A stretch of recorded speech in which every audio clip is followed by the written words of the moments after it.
Welcome to My Accent is No Accident podcast. I am your host, Maritza Perez, and we are here today with a young woman full of life and a friendly illustrator and at Aline Creative, bringing your vision to life through an easy process. Get ready to dive into the world of Aline Monjardim, the awesome illustrator celebrating diversity through art.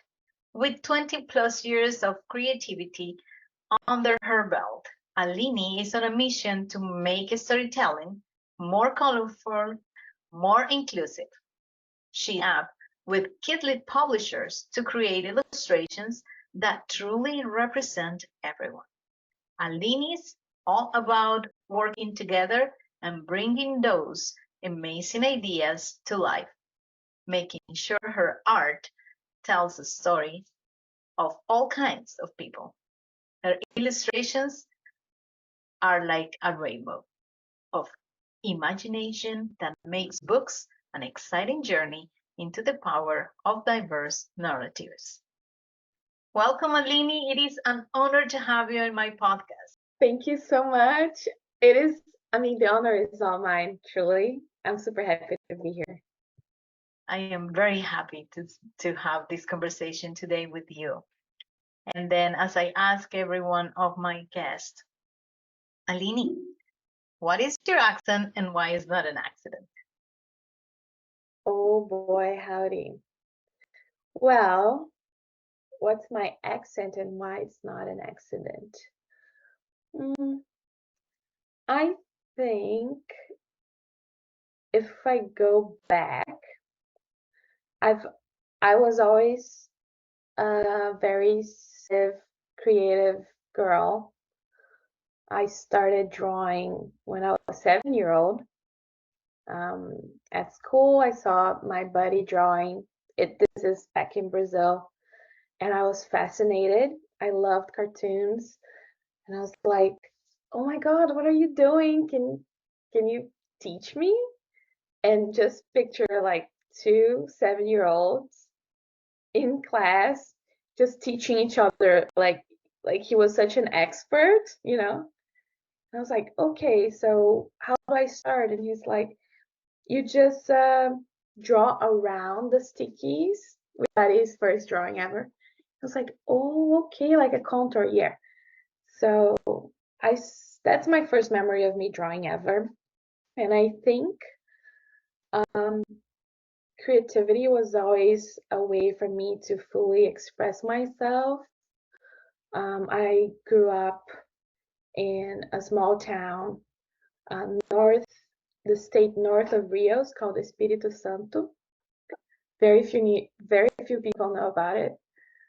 And my early years, I was raised by my grandparents and a very big family of uncles and aunts and cousins. And while my mom and my dad were studying, working to provide for us, me and my brother. And so I felt like I really enjoyed drawing as a way to just be expressing and also like enjoying myself and and because I was also very observant. I used to sit on the adult tables and like just chat all the time, and you're like, you're too young to be here to be with the other kids, you know. But I have this memory of two wanting all the attention. So like I'll make presentations in front of my family, like very theatric and stuff, very improvised. And I would gather my other cousins and be like, you're gonna be doing this and you're gonna be doing this, and I'll set up all the chairs and stuff. But at the same time, I have this memory of being a very lonely kid as well. So like when there wasn't the Sunday gatherings at my grandma where I lived, I was pretty much, either in the top of a tree that I climbed, just observing the view, or I was inside my bedroom, just, I don't know, feeling all the feelings, missing my parents, but also like trying to make sense of things. My grandparents didn't let me play outside. My brother would be out all day playing with kites, and I'm the oldest one, so I would have to go and like take him take him back like inside because he would just lose you know notion of time. But meanwhile, I didn't really have many friends. Like so I think my my drawing kind of helped me connect with like imaginary kind of friends in a way. In school, I was really isolated all the time. Did experience some bullying because of that. Also, because like I think because my parents were away for the most part, I kind of projected on my teachers that loving and attention figures. So I was really annoying in the class. Like I was the first one in the first row, being like, "Hey, I know," and I must have driven my crazy. But because of that, I think I was also um, um, kind of an easy victim of bullying. And that was until like high school. That never changed. Oh, wow. And yeah, so felt kind of lonely. Like I didn't really like school besides my teachers and the learning part. I always loved learning. Um, but when it came high school, I was kind of relieved. I was like, ah, those years are gone. Thank God for college. Um, but I had some few special ones that I crossed ways that made the whole difference. Um, and they kept me going through those years in school. Then I graduated. Well, when I turned 11, I actually had my father be like re-enter my life. We went to live with him. My dad is a pilot. We moved neighborhoods, but we were still in the same town. And he worked a lot as a private pilot. So I just like to like a best way to describe his presence in my life then was like a hero. Like I love my family, but I wasn't having the best time at my grandparents' house. There was some history of abuse there that like it was just not a place for a kid, I don't think. So when my dad showed up in my life again, I was like, thank God, like I get to have my own bedroom. I don't have to, sleep in a bedroom with six other kids, my cousins and stuff. So he was amazing, but he was pretty much flying all the time.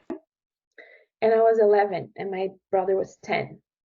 So I think because of that, from an early age, I was always also very responsible. We had to be. There's no other option. There was no babysitter. We're just trying to fight for a better quality of life then. So we had to team up. And yeah, so we lived with my dad there for 2 years in Vila Velha, got a corporate job at an airline company. So it was like, wow, life really changed. I was Yeah. I was about to be 15 and we moved to a different state, still in the southeast, but countryside. And it was pretty dramatic, like the changes. My brother was into surfing. There was no more beaches because it's in the country. I love the beach, still love the beach to this day. And we had to go to waterfalls instead and the mountains. And that's a little bit before I got into college for geography.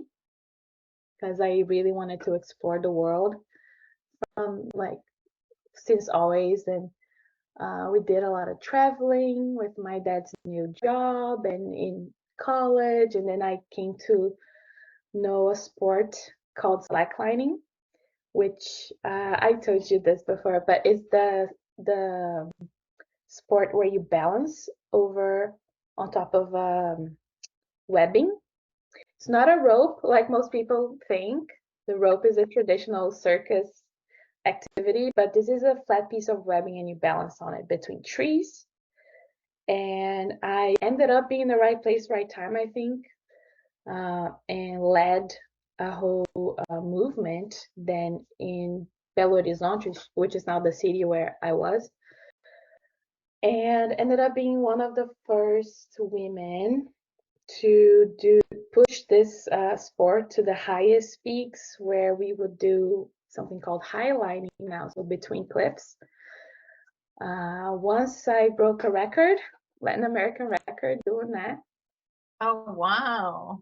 Yeah. Amazing. So, and this is when you were in college, correct? Yes, I had a lot of time then. A lot of time.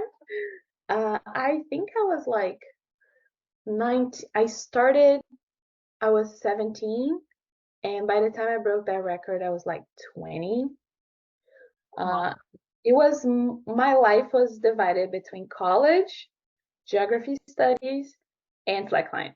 There was nothing else that I was doing. That was it. And then did your life change into the bullying and everything? It had a change. It probably um, felt more confident and more resilient doing this sport. 100%. I like to joke because in this time I was also trying to get my driver's license, and I failed miserably like 6 times. And then I was like, I have 1 more year to do the test again. And I was like, you know what? I just need a break. And that's the year I really became really good at highlighting. So I came back, last chance to do it before I had to do everything over again. And also much more confident. And I passed the test. Ah, excellent, You know, excellent. Confidence makes a big difference in your life. That is like you're so yes. yeah. And I remember when I started in college, I felt a really different person from school. Like I just embraced this inner Leo that I am. And I was like, nobody knows me here. I'm gonna start fresh. I'm gonna be very authentic. And it was probably some of the best years of my life. There was some resentment though from some friends from high school that kind of wanted to keep in touch, and I was like, I don't want to like be around the people from that time. And they were like, oh, okay, well, I guess we're like going different paths. Like, yeah, it was good when we were together, but it wasn't really the best for me. I made many new friends. They're still friends with me to this day, 10 years later, and they're the best. But yeah, so like I graduated eventually from college on 2017. And all that said, like I told you, I was kind of a nerd in school. So I Yes. was part of that was I always loved studying English.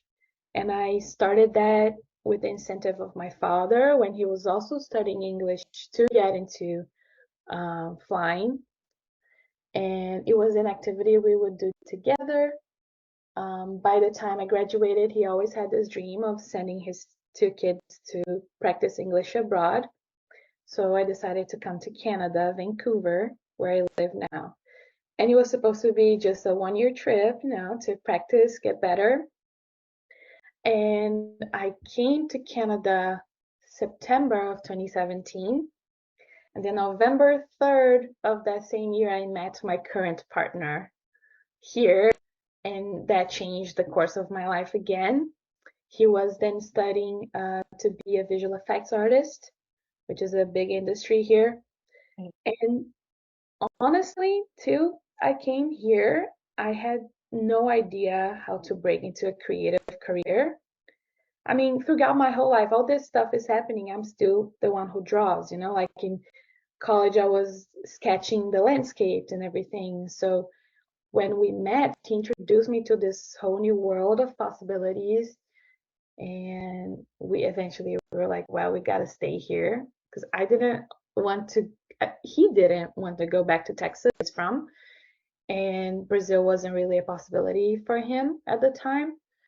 So like I was like, oh well, let's stay here and then I'm gonna try to give it a chance to a creative career. So I went back to school, studied graphic design, loved it.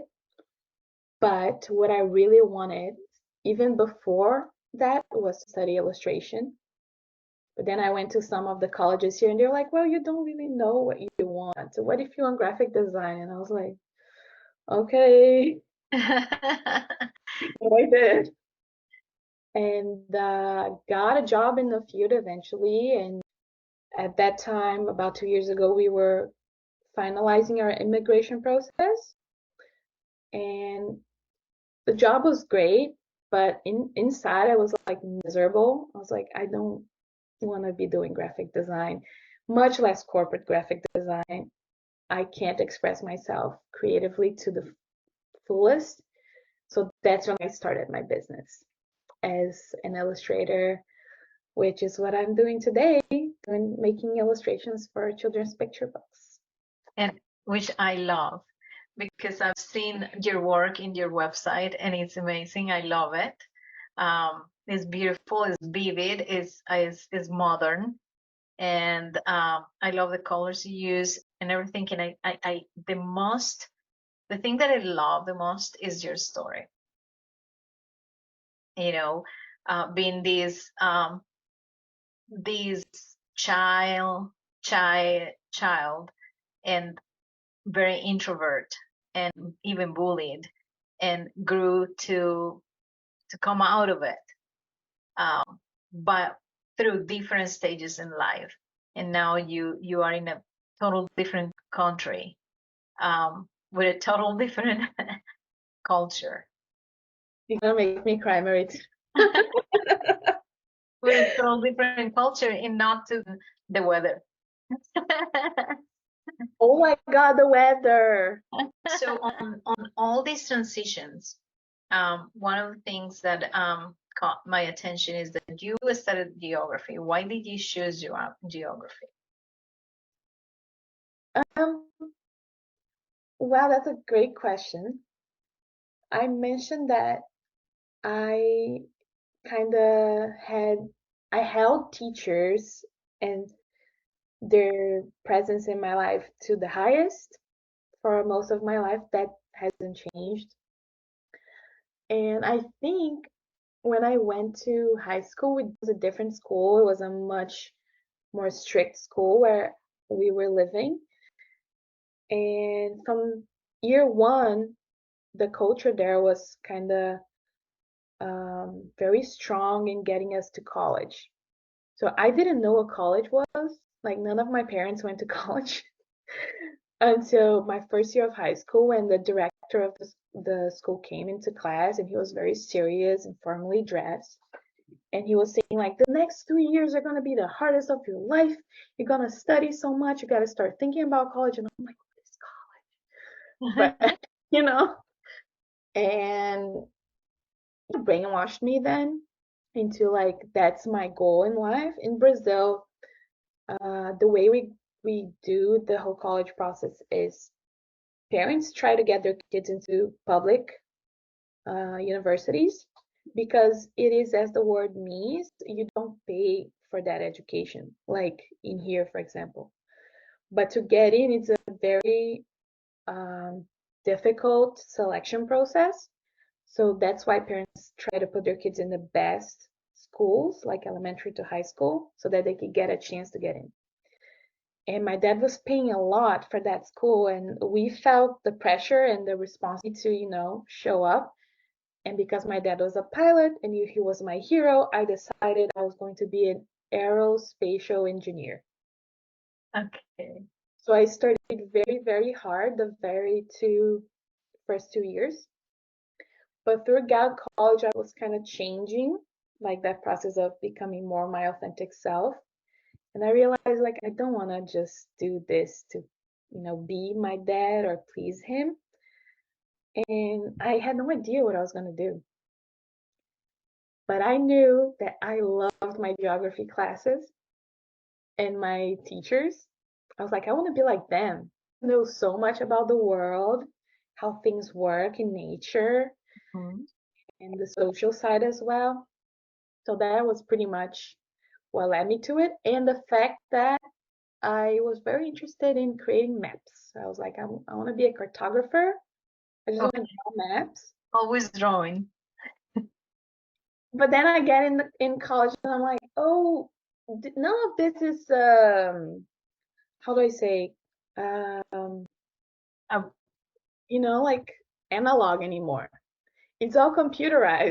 So I yeah. didn't get a chance to really draw any maps. It was so upsetting. So yeah, so that was why I'm really grateful. I think it opened my mind to different cultures, different realities.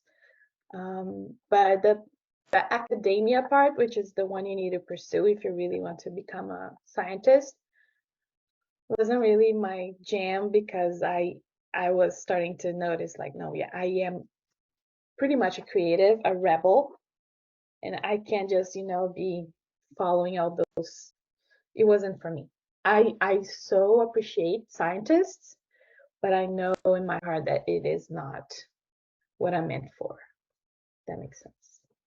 See, I understand. And now fast forward to your new life, to being in Canada, in Vancouver, um, in a nice relationship and a wonderful relationship with your career and in illustration. You open up your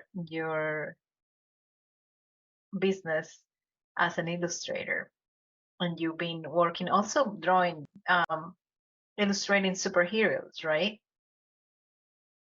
Yes. My how I like to say is, well, I really love drawing characters, which is just representation of, you know, characters. And one thing I find that all my characters have in common is that they're very strong and not strong like muscly strong, like in spirit, Yeah. kind of like a hero. Um, there's a word for that I'm forgetting, but kind of vibe. Like they all have that characteristic in common. I feel like they're there to lead you, like lead the reader as it is and inspire them. And I think that's a trait that all heroes share in a way. Yes, amazing. And as a Brazilian woman, what do you think is your relationship with the label Latina? Um, so this is something I like to talk about a lot with my friends, especially recently because in trying to design the marketing of my business, I was presented with that label as a thing. But in illustration, I've been observing that there is some tokenization of the term. But before I even went into that, like actually the very first time I saw myself as Latina, truly, was in Canada.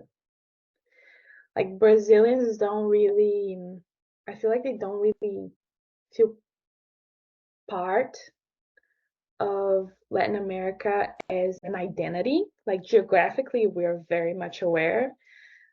But I think there was a research like people asked Brazilians if they self-identified as Latinos, and a lot of them say no. I think like 70%. I probably am wrong on the accuracy. But when I came here, I think North Americans are so oblivious to like what it means to be a Latina that that was the first time I felt treated and attributed as a Latina, which made me think a lot um, about like, okay, I'm perceived as Latina, but do I self-identify as Latina? What me was the first time I had that quandrum. And after much thinking, I was like, yeah, no, if to be a Latina, besides all the terms of like what it means in paper, means to be, self-assured from South America.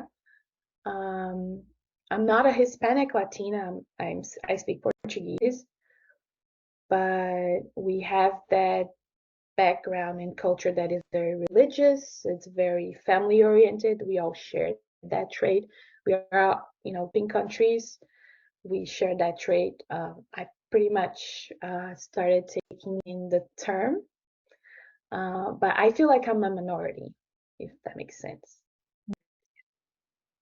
Yes, and then and it's interesting because yes, I do.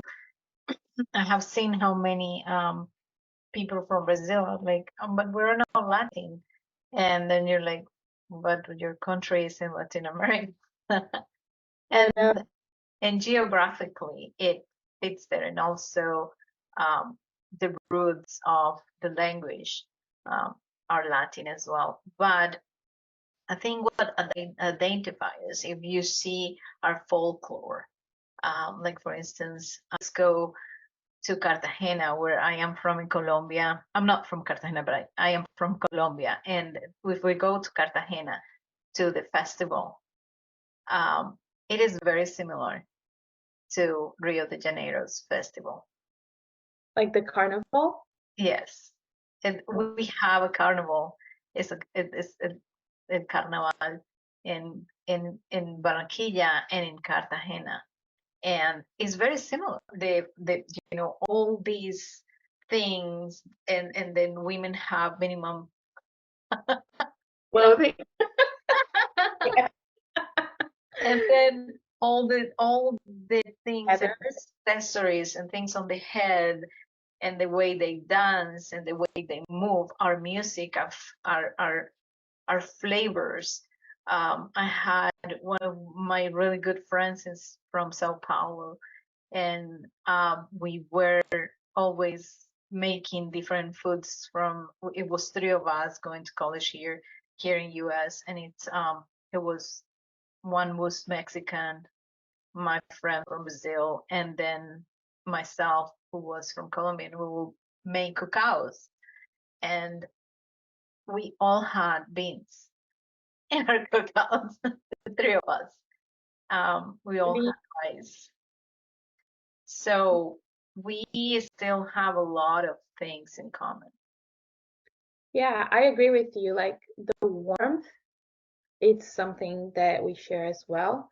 I feel like most of Brazilians um, don't think about it because also we're very isolated there in the southeast. It's like there's a whole forest between us and everybody else.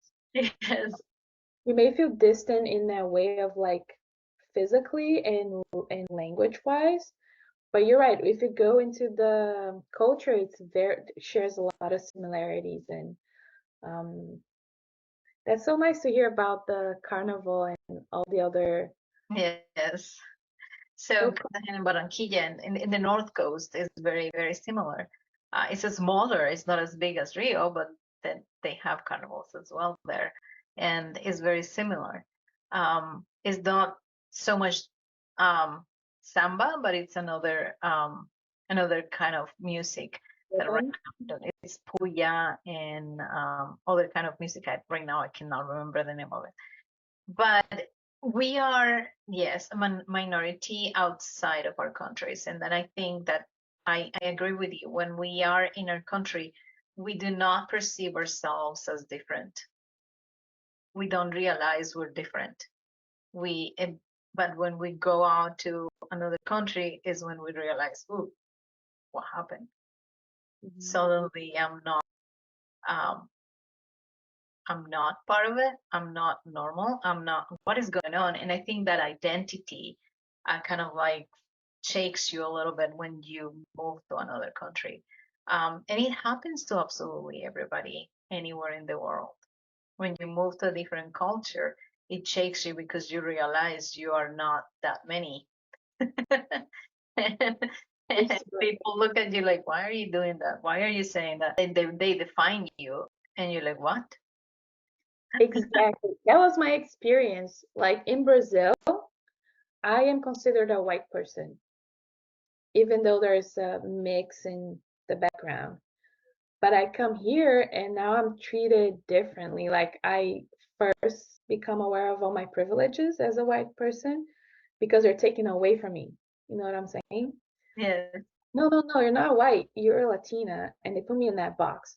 But the confusion with being Brazilian and Latina was like as soon as they learn I'm from Brazil, they're like, oh, so then you're not Latina, you're Brazilian. And I'm like, oh, hold on a second. Who are you to determine? They're like, oh, because Latinas are Mexican. Because they think some Yeah. I have that impression that they put it everybody south of the border like you're all Mexican. Did that ever happen to you? I think that it depends on the audience. It depends on who you're talking to and the knowledge they have of geography. That they will come up with something like that, but it's not only that, it's also um, the fear of feeling ashamed of what's said.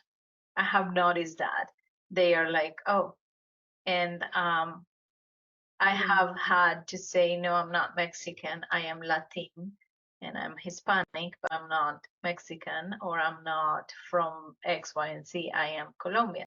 There is like there are different levels, and then you don't understand that. Like, why am I putting a level? Why am I putting it?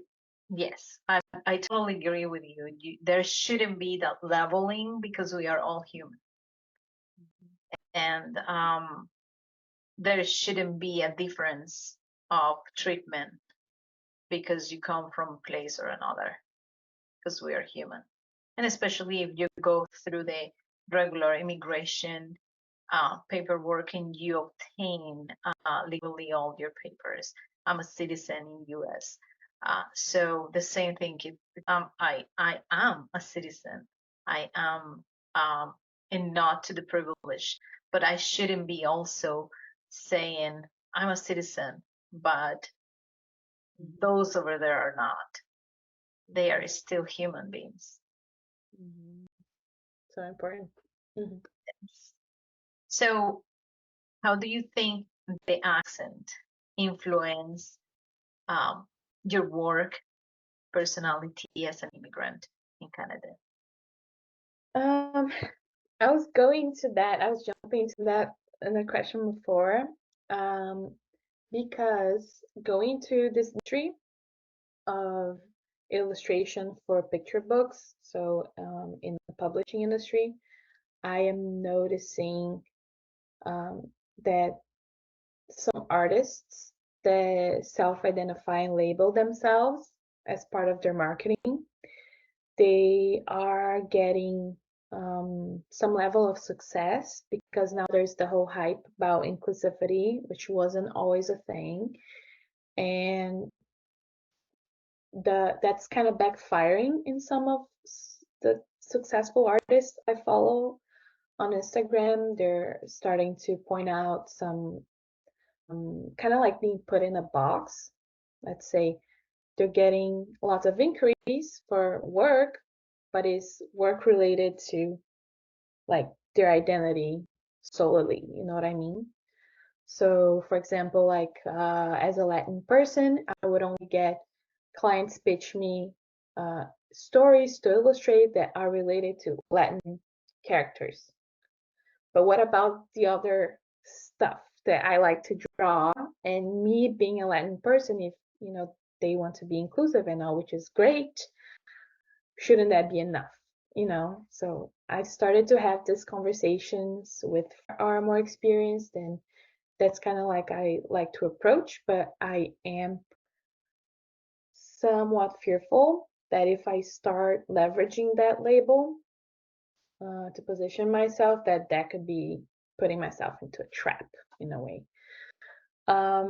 In my personal life, I feel that here in Canada, at least, some sense of disconnect sometimes because I am that very warm person, the person that, talks about like normal everyday stuff. Talk. I know how to make small talk. Otherwise, I wouldn't be able to survive in Canada. But I also appreciate having like range in my conversations and going and diving into the deep topics and not making people feel uncomfortable about it. And it's not something that is as easily done here as I find it in Brazil with my friends from Brazil. And I could be wrong, but that is my personal experience that every time like I go a little deeper and I'm always extra careful in my delivery, it's like I feel like I cause some sort of this, and that creates a disconnect. Like, what am I doing? Like, I can't really talk about what matters, to me, be it the polemic stuff. I don't know. People say you shouldn't discuss religion or politics or anything, and I'm like, why not? You know, we should be talking about everything as long as you are like, I don't want to say the word careful, but maybe this, I think this is same in Spanish. It's like cuidado Be in the, careful. Yeah. yeah, but in the sense of caring, like you don't need to be rude. You can address certain subjects Oh, authentically, but, be gentle. be empathetic when you are having conversations. Think about of the other person. Exactly, but it shouldn't be something that like you never go into that, like, because that just creates barriers, and I feel like uh in Latin America, in Brazil, I know for sure, but with my Latin American friends as well, it's just more open and more relaxed. And then we get to connect and click easier in a way. That makes sense.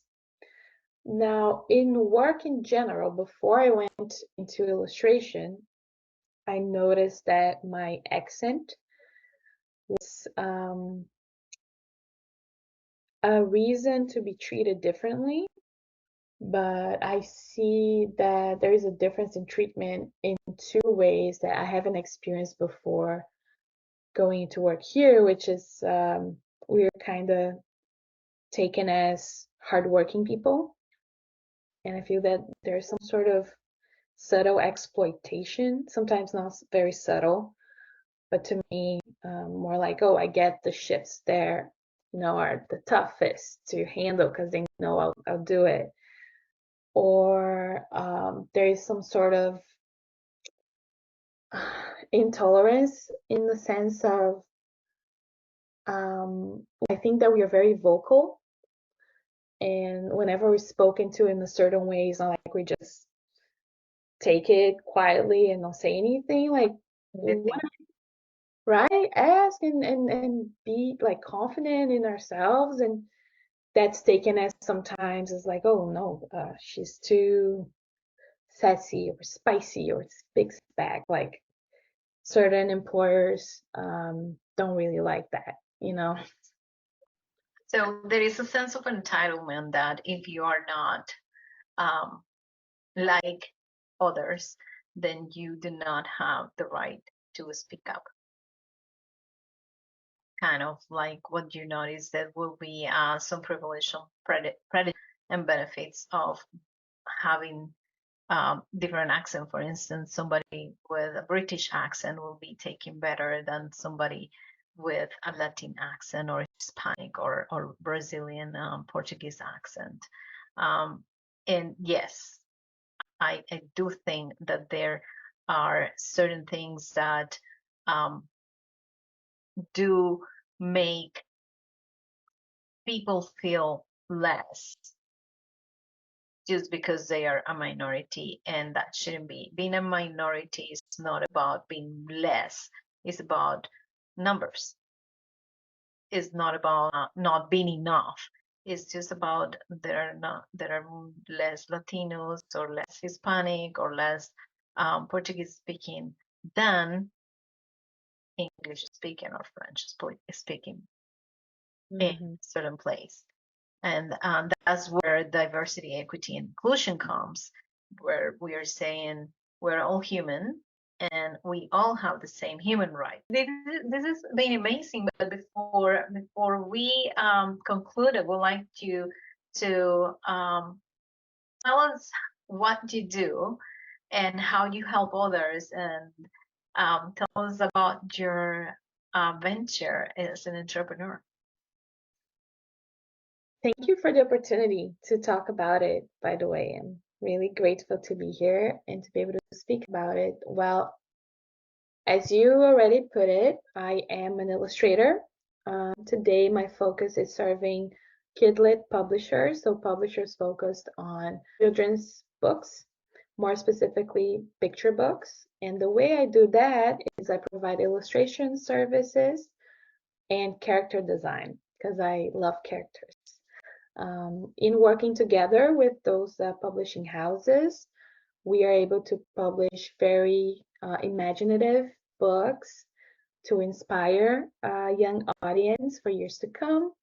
And one aspect of collaborating with them that I love is the level of intimacy and creativity that we get to share. I really love that part and make easy, smooth process to my clients. So I love it, and I've seen the work. It's beautiful. Where can they find you?